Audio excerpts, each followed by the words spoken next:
কর্তৃক আয়োজিত বিএনপির মনোনীত ধানের শীষের প্রার্থীর অ্যাডভোকেট আবুল কালামের গণসংযোগ। বিস্তারিত জানাচ্ছেন পারভীন আক্তার, নারায়ণগঞ্জ জেলা প্রতিনিধি।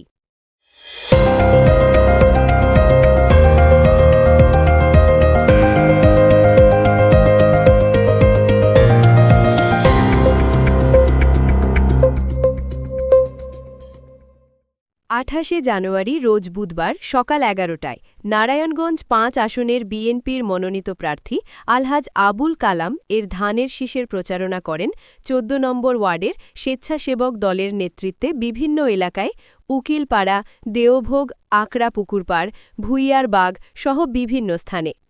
সাথে ছিলেন অ্যাড আবু আল ইউসুফ, টিপু খান, এটিএম কামাল, জাহাঙ্গীর মাতাব্বর, স্বেচ্ছাসেবক দলের 14 নম্বর ওয়ার্ডের আহ্বায়ক মিজানুর রহমান রনি মল্লিক ও মাহফুজ ও সোহেল সহ বিভিন্ন নেতৃবৃন্দ।